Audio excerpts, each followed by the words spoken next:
Le sable il est dans l'eau, l'eau dans le sable, ça en fait plein des éléments. Tu navigues en bateau, rudimentaire, facile et fun également. Alors je m'appelle Lélie Terrana, je suis illustratrice et j'ai conçu le Scopitoon grâce à un compagnonnage, c'est dur à dire, avec Hiro Colmar. Je m'appelle Kim Jani, je chante et je joue de la musique aujourd'hui dans le Scopitoon de Lily. Alors je voulais reprendre le principe des Scopitoon qui étaient des jukebox mais avec des vidéos. Et du coup, au lieu de proposer des images et encore des écrans, je voulais vraiment mettre en avant le dessin. Et le fait de dessiner en musique, c'est toujours quelque chose qui m'a toujours fascinée et plu. Et je voulais créer une petite boîte comme ça, un petit peu intimiste, qui n'était pas électrifiée, qui était toute simple. Voilà, je voulais créer un petit entresort musical et dessiner très simple. Moi, j'aime bien dessiner seule, c'est pas un souci, mais j'aime beaucoup dessiner avec d'autres personnes. Et j'aime beaucoup la musique. Et quand Hiro Colmar m'a proposé de proposer des projets pour des productions, j'ai pensé à ça parce que ça faisait longtemps que je voulais faire ça en fait. Je faisais déjà des concerts dessinés, mais là c'était une façon aussi de voyager, de ne pas rester chez moi et puis de rencontrer d'autres personnes et de proposer aussi du dessin en live.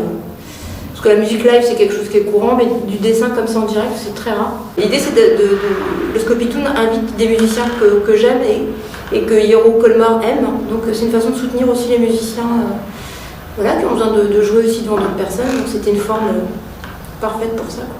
J'en ai très peu fait, j'en ai fait il y a 11 ans avec Hervé Bourris, qui est un dessinateur de BD. Moi j'aime beaucoup, c'est une improvisation, de toute façon j'improvise tout le temps, même quand je pioche dans mon répertoire, je le fais grossir ou ralentir ou je change de tonalité un peu comme j'en ai envie, donc le dessin improvisé me convient très bien comme forme. Et Kim est un super dessinateur aussi. Oh, c'est gentil. Donc voilà, je pense que c'est quelque chose qui oui, le dessin, j'aime beaucoup. pas étranger. Je dessine aussi, effectivement. Sous le vent, sous le vent, sous le vent. Sous le vent, sous le vent, sous le vent. Au départ, je suis illustratrice jeunesse, mais au fur et à mesure du temps, je me suis laissée porter par les propositions, les rencontres, donc le dessin jeunesse, c'est plus forcément ma priorité aujourd'hui. Mais j'ai toujours aimé le contact avec les enfants. Je suis bénévole à Momix depuis 20 ans. Je fais les scolaires, en fait, je fais les accueils scolaires depuis 20 ans. J'adore, en fait, ça me plaît vraiment beaucoup. Et je donne beaucoup d'ateliers à des enfants de 3 à 25 ans. Donc c'est quelque chose qui me manquerait vraiment, c'est quelque chose qui est important dans mon boulot. Et puis qui m'a fait plein de projets. Oui, sur le jeune public, j'en ai fait pas mal. J'ai déjà joué à Momix. J'étais dans une compagnie qui s'appelle La Boîte à Sel, avec laquelle on a fait 4 spectacles.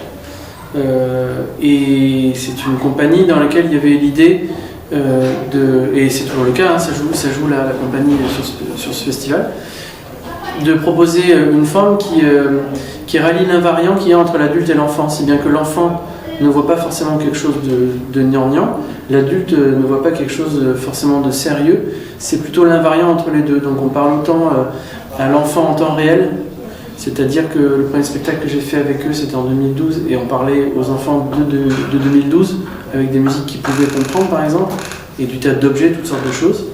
Et j'ai gardé cette chose-là que j'ai appris avec eux, je l'ai gardée sur une autre compagnie qui s'appelle le Studio Fantôme, avec qui j'ai fait un spectacle pareil, où il n'y avait pas d'adresse publique, ça parlait de sujets qui sont présents chez les enfants sans que ça effraie les parents, comme l'échec par exemple,